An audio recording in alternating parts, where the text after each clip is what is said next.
Did you know that you're a wife before you are a bride?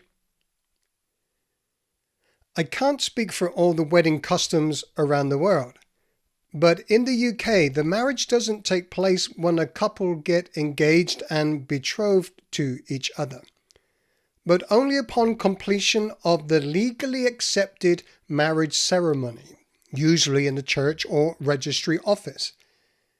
When people are engaged, they are not yet officially married, and the relationship is not yet legally binding.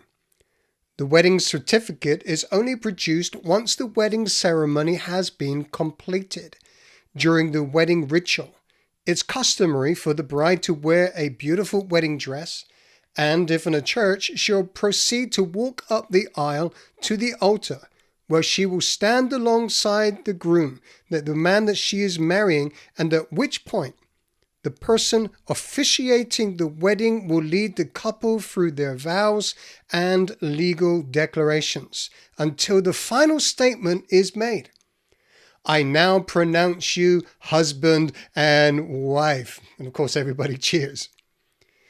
So the bride becomes a wife, not the other way round. It is not usual for the husband to refer to his partner as his bride once they're married, but as his wife. This is somewhat different to the Hebrew wedding customs of Jesus' time. In a traditional Jewish wedding, the first stage of the marriage was the betrothal, in which a contract known as a ketubah was signed and legally binding. At this stage, the couple are considered to be fully married, although consummation is not yet permitted and the wedding feast remains until after the consummation. Remember Mary and Joseph? The angel of the Lord appeared to Joseph in a dream and said, "Don't be afraid to take Mary, your wife." They were betrothed, engaged to one another, and even though their relationship had not yet been consummated, Mary was still Joseph's wife. Because the contract was legally binding, it would require a certificate of divorce known as a get for the marriage to be annulled. Revelation 19:7 reads, "Let us be glad and rejoice. Give honor to him, for the marriage of the Lamb is come, and his wife has made herself ready." The word wife used here is the word gune, and doesn't mean bride, which is the word nymphe. Did you know that we are betrothed to Jesus as the bridegroom? The new covenant is a marriage covenant in which Jesus and his disciples entered into in the upper room on the night that he was betrayed.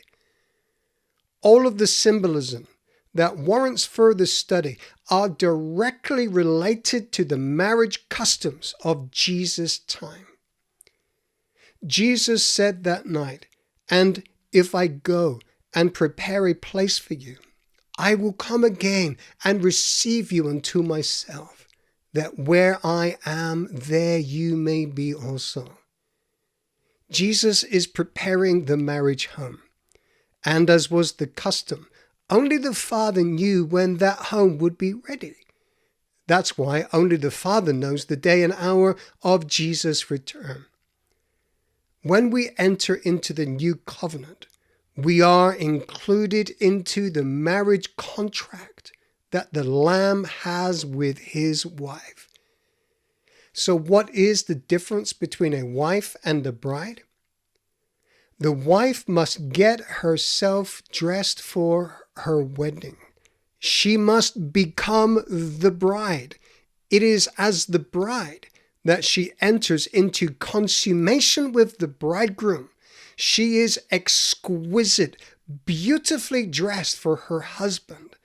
The bride is the one who has adorned herself, radiant and glorious. She is breathtakingly beautiful, dressed in garments of white and gold. Her beauty will never fade, for she will always reflect the glory of her beloved. Behold the bride.